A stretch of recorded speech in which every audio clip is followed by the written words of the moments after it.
Hello and good morning, friends. Today I want to talk to you about what does a failing dry well look like. This is a question I get asked quite a bit, and failures come in a variety of weird ways, right? So first thing we're going to look at is the liquid level, right? But why do dry wells fail, you might be asking. Let's get into it. So first thing we want to discuss is what is a dry well, right? A dry well is part of a septic system that deals with the liquids.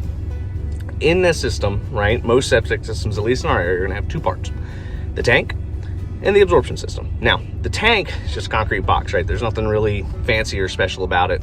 Just a big concrete box where when you flush a toilet, all that water plus all that stuff, right, goes. The heavy stuff falls to the bottom, lighter stuff like your toilets, fats, oils, greases, etc., go to the top, and you'll have your liquid layer in the middle.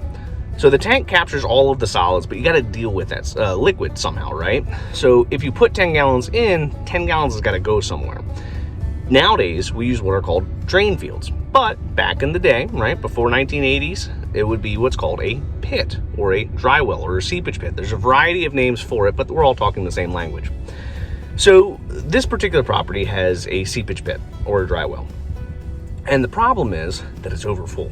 So let's just say, for sake of argument, that it's 10 feet, right?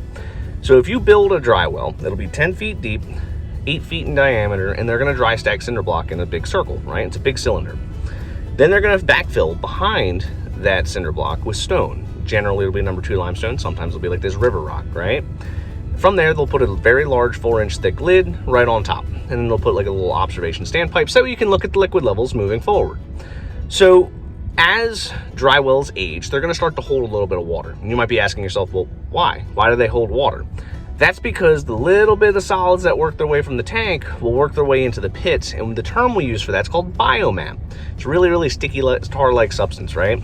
It'll work its way into the pit, plug up those pores, and it'll make it to where that absorption system can no longer drain the water effectively. And what'll happen is, as that dry well ages, it'll start to hold more and more and more and more water until eventually it reaches the top and backs up. Now, what does a failure look like? The textbook definition answer for a failed dry well is the moment that water in that pit touches the inlet pipe, it's done, right? So is that something super easy to notice? Not really, right? Like, unless you're actively looking in there with a mirror and flashlight or know what you're looking for as a homeowner, it's pretty hard to tell if it's backed up. The easiest way that you could check as a homeowner is run water for about 10-15 minutes. If you don't hear any water falling in that pit, that means the water level's touching the pipe, right? That's the easy way for a homeowner, but beyond that, you're gonna need a mirror, a flashlight, and or a camera, right? So that is the simplest answer for how do you know if it's backed up or failed. The more complicated way is maybe you've got some marshy soil, right? So maybe the surrounding grass and soil around that pit is super wet and squishy, right? Sometimes you'll have real dark grass that's also wet and squishy. Sometimes that won't happen at all. Sometimes the water level will fill up into the observation port and back towards the tank. Maybe you never notice it in the tank, right? Let's just say you don't have an observation port. That whole thing could be underwater. You'd have no idea, right?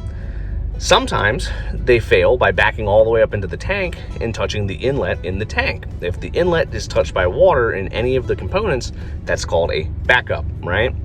Sometimes it will completely submerge the tank and it'll put water into the clean outs or the risers, and you'll see toilet paper where it doesn't belong. That's usually your first indication that something's amiss, right? A good pumper should let you know as a homeowner, hey, I'm seeing toilet paper where I shouldn't really be seeing toilet paper. Something's going on. We might want to investigate a little bit further, right?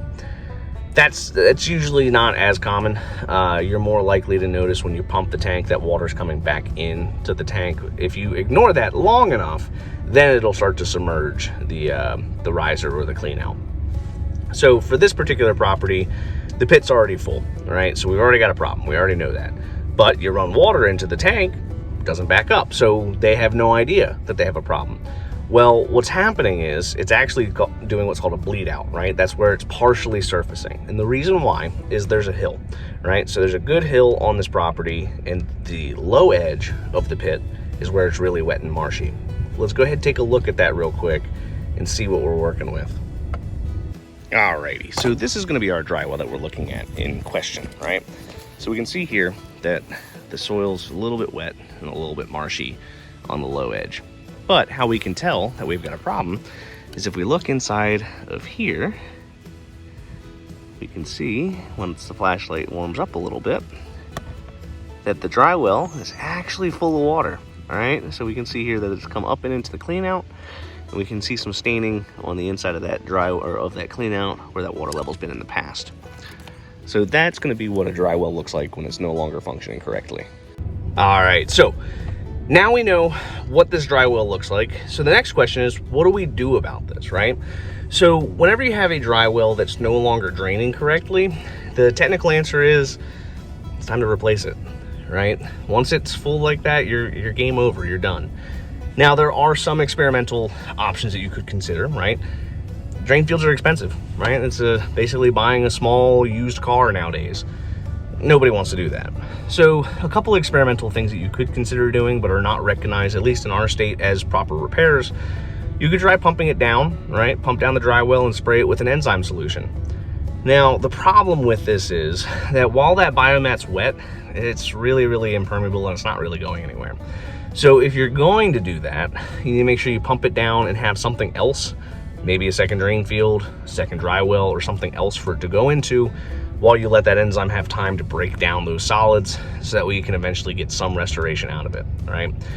Hopefully, if you have an absorption system, you have more than just one piece. If this is a single piece system, you don't really have any room to play with. Now, the reason that those enzymes and pumping it down is not accepted as a reasonable repair in our state, there's no proof that it actually works, at least in the long run, right? You might buy yourself 4 months, 6 months. I've seen it last 8 months sometimes, but it almost never actually fixes the problem for more than a year. I'm sure there's an example somewhere. I'm sure somebody has some story that they've heard or some property that they've seen where it worked and it's still working. Good. But because it doesn't happen all the time, can't say that that's the proper repair. In this particular property, they do have a second dry well, so the system's still able to function. However, they need to make sure they address that pit before the second one fails. Because if the second pit fails, now you go from a not so good problem to a really bad problem. So hopefully this little run through gives you a little bit of insight into how dry wells fail, what they look like, what to do, what are they made out of, and how do they work, right?